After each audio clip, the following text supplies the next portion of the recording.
তো এখনকার বাচ্চা কাচ্চারা কি করে, তারা পড়ে কম, দেখে বেশি। সো কিরকম দেখে বেশি, যে ধরো এই বাচ্চারা একটা ক্লাসরুমে গেল, বসলো, সো স্যার পড়াচ্ছেন, ও কিন্তু খেয়াল করতেছে স্যার পড়াচ্ছেন। ওদের আসলে বাসায় যে নিজেদের পড়ার মতো সময়টা কম, সেখানে আমার নিজের পড়ার সময়টা আমি অনেক বেশি রাখতাম। যে আমি কলেজ শেষ করার পরে বাসায় যে একটা ঘুম দিতাম, ঘুম থেকে উঠে ৪-৫ ঘন্টা আমি নিজে নিজে পড়তাম।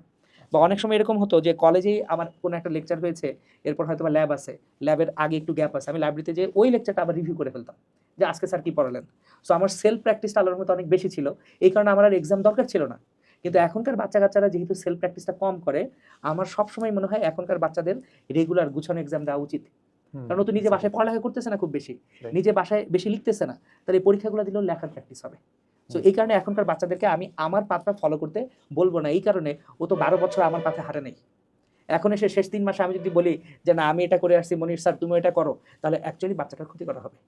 ও যে ফরম্যাটে পড়ে আসছে সেটা হচ্ছে ওদের পরীক্ষার প্রেশার দিলে ওরা পড়ে। আমি যেটা দেখি সেটা হচ্ছে স্যার পরীক্ষা, স্যার পরীক্ষা, পরীক্ষা নিলে বাচ্চারা পড়ে, পরীক্ষা না নিলে বাচ্চারা পড়ে না। সো এই যে সেলফ মোটিভেশনের জায়গাটা, এটাই যেহেতু একটু ঘাটতি রয়ে গেছে, আমি সব সময় সবাইকে সাজেস্ট করি চ্যাপ্টার পড়ো, সেই চ্যাপ্টার অনুযায়ী গুছিয়ে পরীক্ষা দাও। পরীক্ষা দিয়ে তুমি তোমার দুর্বলতাগুলো ফাইন্ড আউট করো, ফাইন্ড আউট করে তুমি আবার সেগুলোকে রিভাইজ করো।